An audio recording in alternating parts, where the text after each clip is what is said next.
şehrin akşamları keşmekeş olur. Sen gidersin, ben tenhalarda kalırım. Tutup da kendimden kaçmak istesem, tutulur adımlarımla çar kalırım. Bu şehrin akşamları keşmekeş olur. Sen gidersin, ben tenhalarda kalırım. Tutup da kendimden kaçmak istesem, tutulur adımlarımla çar kalırım.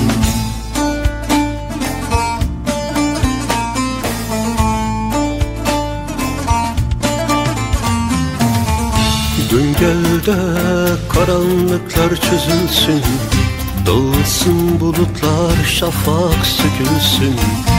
Umutlar ekelim yarından önce, neler neler olmaz ki insan sevince.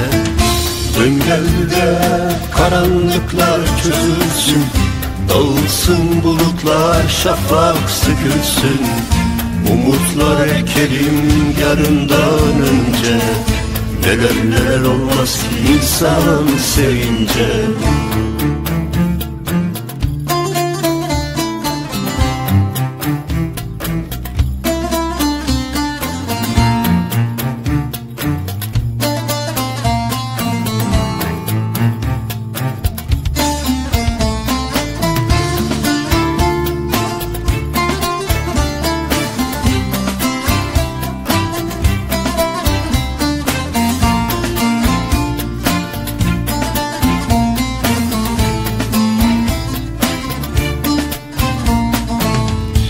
Ayrılığın ağrısı hep yaman olur.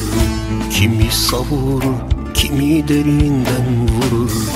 Bir yeni düş için çırpınsa kalbim, heveslerim o eski zamanda durur.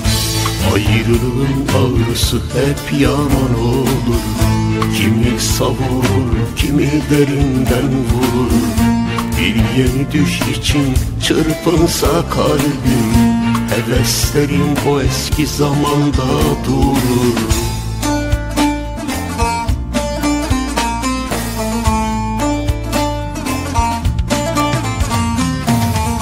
Dön gel de karanlıklar çözülsün, dağılsın bulutlar, şafak sökülsün.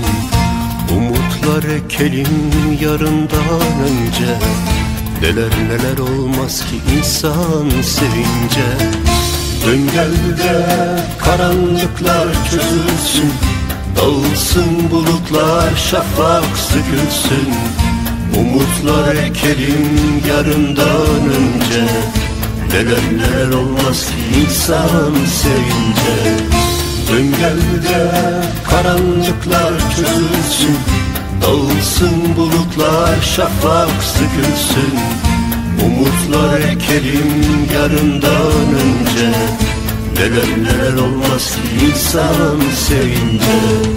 Dön gel de karanlıklar çözülsün, dağılsın bulutlar, şafak sökülsün. Umutlar ekelim yarından önce,